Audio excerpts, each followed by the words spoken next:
I never expected the assignment on Valara 6 to rewrite the trajectory of my life. It was supposed to be routine, an interspecies diplomatic escort, a few surveys of the crystalline forest, a standard artifact retrieval, and then back to orbit. But that was before I met her. Before I understood that the universe is full of secrets, and some of them speak softly and mean everything. Beginning, the world of Valara 6. Valara 6 was a jeweled moon suspended in the gravity well of a swollen red star. Its surface glittered with natural crystalline growths so tall and so interlocked they formed forests, spires, and even cavern-like structures large enough to swallow spacecraft. The Velari lived here, an ancient race of 3 hearts, luminous eyes, and symbiotic bioluminescent patterns that pulsed across their skin like living constellations. I'd seen them before, but only through screens and dossiers. In person they were mesmerizing. I, Commander Rian Holt of Terran Exploratory Command, had been assigned to escort a high-ranking Velari envoy, Lethra, through the sapphire thicket to retrieve the starseed shard, an object of immense cultural significance to her people. They allowed no technology inside the thicket.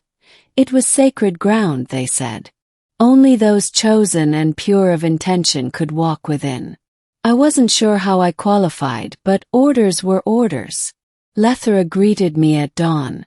She was tall, her presence graceful and fluid, her luminous markings shifting in slow waves of azure and silver. Her voice resonated in 2 tones at once, as if layered. "Commander Holt," she said, bowing.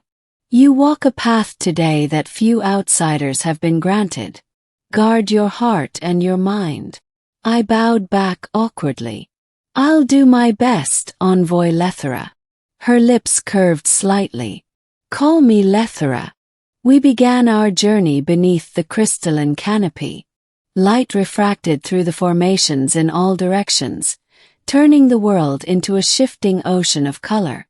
Each step triggered soft musical notes, sound vibrations generated by the crystals themselves. Lethra walked with perfect ease, her feet gliding over the shimmering roots. "Your world is beautiful," I said, unable to find a word adequate enough. "It is alive," she answered. "The thicket feels, remembers, judges." Then she looked at me with an unreadable expression. "And today it watches you." I swallowed. When she spoke like that, I wasn't sure if she was warning me or comforting me. Middle. The secret beneath the thicket. Hours passed. Strange creatures, feathered serpents, floating jellyfish-like beings, glided around us, unfazed by our presence. Lethra guided me with an uncanny sense of direction, turning just before paths appeared, predicting crystal shifts before they happened. At one point she paused, her eyes locked onto mine. "You hesitate," she observed. "Well," I admitted, "your people say the thicket judges visitors. I don't want to make the wrong impression." "You already have," she said softly. My stomach dropped.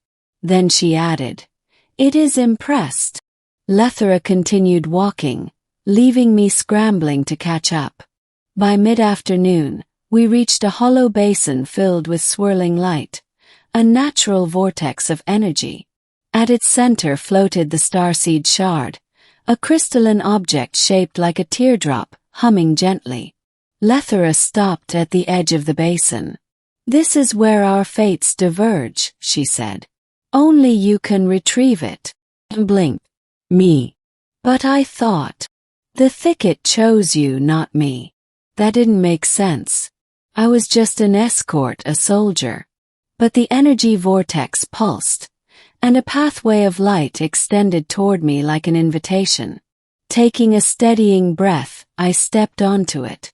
Instantly, I felt the thicket's awareness push into my mind. Not invasive, but curious. Memories flickered. My lonely years in deep space, my failures, my victories, my longing for purpose. The thicket didn't judge my past. It searched for truth. When it found it, the light brightened and the vortex calmed. The starseed shard lowered itself into my hands. The warmth radiating from it felt almost alive. When I returned to Lethra, she gazed at me in awe, her luminous markings shifting rapidly. "It accepts you," she whispered. "No outsider has ever been chosen before." I offered her the shard. "It's yours." "No," she said quietly. "Today it is yours."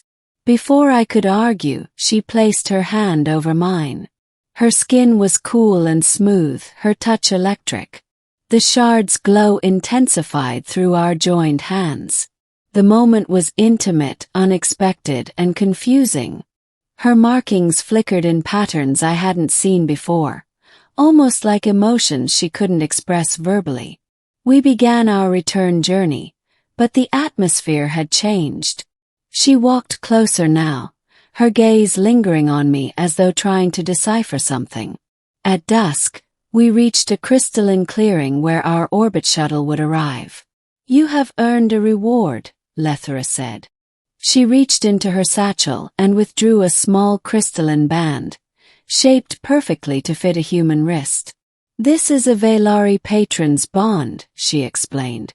"It signifies respect, trust, and connection." I accepted it carefully. "Thank you. I'll wear it proudly." But when I looked up, she was watching me with a softness I hadn't seen before. Her voice dropped to a whisper. "I wish," she murmured almost to herself, "you belong to no one."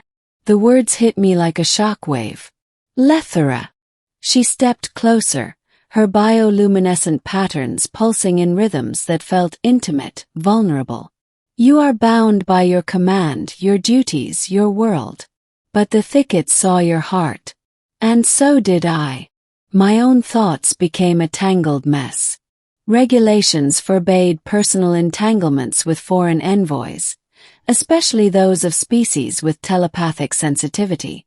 But there was something between us, undeniable and strange. The shuttle arrived, its engines humming loudly. Lethra stepped back, expression shuttered. "Go, Commander. The universe will not wait for either of us." Ending the choice that followed. Back aboard my ship, I couldn't focus. Reports blurred, orders felt hollow. The crystalline band on my wrist pulsed faintly, as if echoing Lethra's voice. After 3 days of restless pacing and replaying her words in my mind, I made a decision that would alter my career forever. I requested reassignment, permanent diplomatic placement on Velari 6. Command wasn't pleased, but the Velari Council intervened. They cited the bond, the thicket's choice, the shard's acceptance. Within a week, the reassignment was approved. When I returned to the crystalline forest, Lethra was waiting beneath the refracting dawn light. "You came back," she said, her voice a mixture of relief and disbelief. "I belong to my own choices," I told her. "And I choose to be here." Her markings surged in brilliant, swirling color. She stepped closer, her voice low and warm. "Then perhaps," she whispered, "you belong to no one, and yet to something greater." She extended her hand. For the first time I took it without hesitation. And the thicket sang.